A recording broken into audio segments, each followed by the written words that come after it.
Salut bande de pollueurs! Aujourd'hui, on va parler du développement durable. Alors, qu'est-ce que c'est le développement durable? Le développement durable, c'est un développement économique et social qui respecte l'environnement. Donc, c'est un développement parfait. Le développement durable, ça touche l'énergie, les entreprises, l'agriculture, la consommation et les déchets. Mais aujourd'hui, on va parler de l'écomobilité en ville avec le bus, le tram et le vélo. Mais les gars, pourquoi on prend pas le bus? Mais t'es un ouf, c'est beaucoup plus rapide en voiture. Ouais, carrément. Il y a un truc qu'ils n'ont pas compris. Dans la vie de tous les jours, que ce soit pour aller au travail, pour faire les courses, pour se soigner, on a tous besoin de se déplacer. Et de nos jours, le moyen le plus courant, c'est la voiture. Bon, la voiture, c'est cool, ça permet de faire plein de choses, on peut tout faire avec sa voiture, faire les courses, emmener ses gamins à l'école, on peut tout faire. Mais l'inconvénient, c'est que ça pollue beaucoup, et cet inconvénient, il annule tous les avantages. Et en plus de ça, ça nous fait dépendre du pétrole, et le pétrole, c'est une énergie non renouvelable. De nos jours, la population française consomme 98 millions de tonnes de CO2 par an. Si on fait un simple produit en croix et qu'on part du fait que toute la population mondiale consomme comme la population française, on tombe sur 11,5 milliards de tonnes de CO2 par an. En sachant que la Terre ne peut en accepter que 11 milliards. Et que la voiture, vous imaginez l'impact sur l'environnement? C'est pour ça qu'il faut qu'on trouve des solutions, des modes de transport qui rejettent moins. Alors pourquoi utiliser le vélo plus que la voiture? Et bah déjà pour votre santé c'est pas mauvais, ça vous fait les muscles et puis on peut pas dire qu'avec vos potes c'est pas sympa. Après c'est vrai que le vélo c'est pas vraiment le moyen le moins dangereux en ville. C'est vrai que moi aussi me faire faucher dès le matin c'est pas vraiment ce que je préfère. Mais c'est pour ça qu'il faut installer des pistes cyclables. Sinon ce que j'entends parfois c'est non mais tu comprends j'ai pas de vélo c'est compliqué. Arrêtez me la faites pas à l'envers. Maintenant c'est super simple d'avoir un vélo en ville.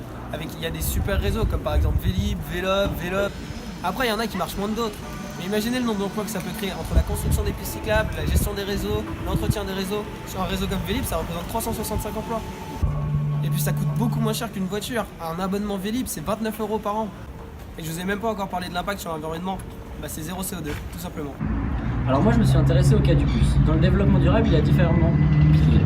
Le premier pilier est social. Le bus permet la mobilité de certaines personnes handicapées ou à mobilité réduite, ou encore dans certaines villes qui peuvent proposer des tarifs sociaux avec des diminutions de 15 à 30% sur les tarifs annuels ou mensuels. Au niveau du pilier économique, on a vu l'apparition en 2014 du Ouibus, ou bus de Macron, qui a permis le voyage de 150 000 voyageurs pendant l'été 2015 et qui prévoit pour l'année 2016 de créer 20 000 nouveaux emplois sur les 200 nouvelles lignes. Au niveau du pilier environnemental, il faut savoir qu'un bus consomme entre 600 et 900 millilitres d'essence, de diesel plutôt, comparé à la voiture qui en consomme 5 voire 7. De plus, les conducteurs d'autobus reçoivent une formation qui les amène à avoir une conduite plus propre, plus sûre et plus respectueuse de l'environnement. Vous voulez trouver une autre alternative aux moyens de transport proposés par mes amis les pollueurs? Il en existe encore une, et elle s'appelle le tram. Pourquoi prendre le tram?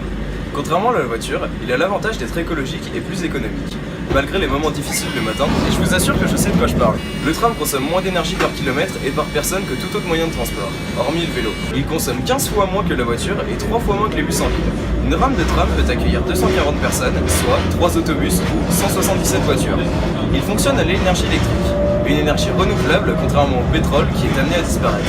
Il ne rejette aucun gaz, ce qui préserve donc la couche d'ozone. Une voiture en ville, elle, rejette 310 grammes de CO2 par kilomètre dans l'air et 103 grammes par kilomètre par personne pour 3 voyageurs, alors que le tramway rejette 20 grammes de CO2 par kilomètre. Plus, il est silencieux, et donc très agréable pour les riverains. Ceci est dû au caoutchouc mis sur les rails qui absorbe le bruit, ce qui réduit donc la pollution sonore. Donc si vous nous avez bien suivis, privilégiez le tram, le bus et le vélo à la voiture. Mettez un gros pouce bleu en bas de la vidéo et on se retrouve pour un nouveau Quoi de neuf les pollueurs.